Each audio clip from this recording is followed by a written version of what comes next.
Hello दोस्तों, नमस्कार। ऋचा नाम है हमारा।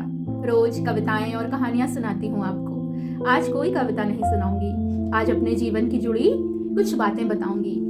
आज जन्मदिन है हमारा, आखिर इतना हक तो बनता है मेरा।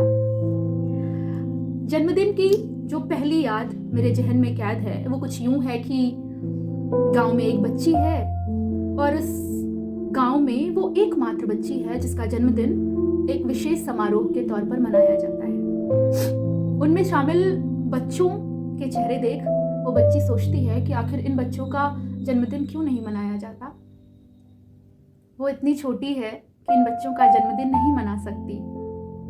अपने जन्मदिन के आसपास ही होने वाले धनुष यज्ञ और रामलीला के मेलों में जब वो जाती है तो अपने साथी बच्चों से पूछती है, तुम्हें मेला करने के लिए कितने रुपए मिले? कोई कहता है 2, कोई कहता है 5। वो अपने सारे पैसे जोड़ती है और उन सब बच्चों में बराबर बांटती है। वो जन्मदिन नहीं मना सकती, लेकिन मेला करने के लिए मिले रुपयों का समान बंटवारा तो कर सकती है। मेरा नामकरण संस्कार है। बाबा ने बड़े प्रेम से निमंत्रण पत्र पर छपने के लिए एक कविता लिखी है। पापा निमंत्रण पत्र छपवा कर किसी परिचित को देने गए हैं। वे परिचित उस आमंत्रण पत्र को देखकर कहते हैं, वकील साहब, ये तो बिटिया के नामकरण का न्योता है। मैंने तो सोचा था किसी लड़के का मुंडन होगा। मेरे पापा मुस्कुरा कर कहते हैं, हमारी बिटिया का नामकरण है, आप आएंगे तो अच्छा लगेगा। ऐसे ही ना जाने कितने किस्से मेरे जहन में कैद हैं। लिखूं तो एक किताब बन जाएगी।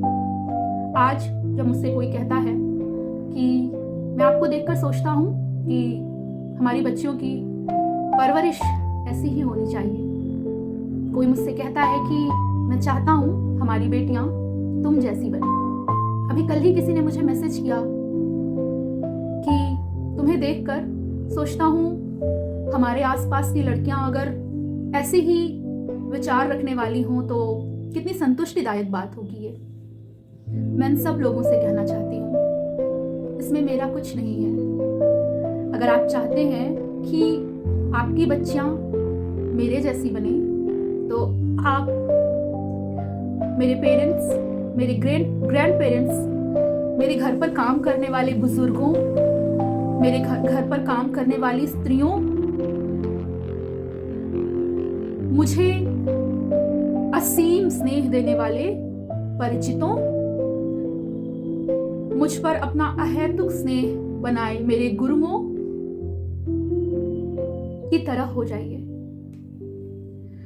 अरुण कमल जी की पंक्तियां हैं कि अपना क्या है इस जीवन में, सब तो लिया उधार, सारा लोहा इन लोगों का अपनी केवल धार।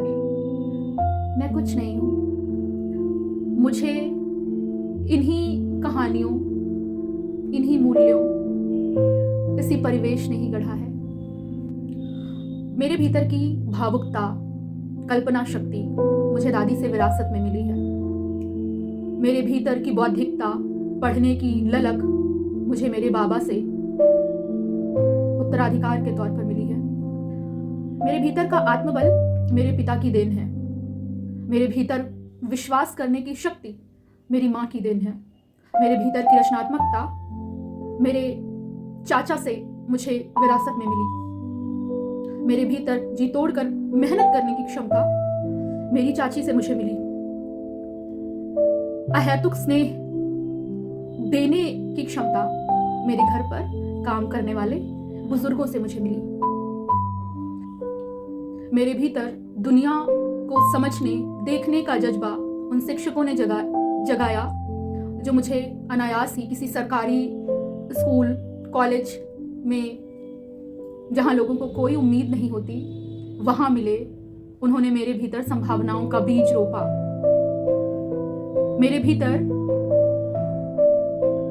उम्मीदें पालने, सपने देखने की चाह मेरी उन टीचर्स ने मेरे भीतर डाली जो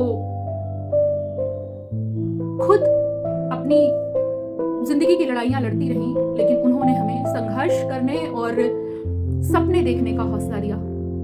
मेरे जीवन में शामिल वे दोस्त जो देश विदेश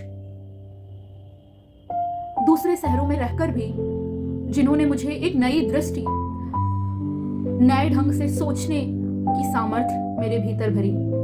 मेरे जीवन में मिले वे सब लोग जो अनायास ही मेरी इस जीवन यात्रा के पड़ाव पर मुझे मिलते गए और उन्होंने मुझे रचा। इन सब का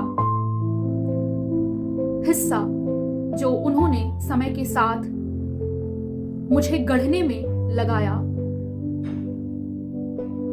उसका आभार व्यक्त कर पाना मेरे वश में नहीं है। लेकिन जिन लोगों को भी लगता है कि उनकी बच्चियां इस तरीके से हों, तो ऐसी कंडीशनिंग, ऐसी परवरिश और ऐसे लोगों का साथ उन्हें मुहैया कराइए। वे खुद ब खुद इससे भी अच्छी बन जाएंगी। Thank you.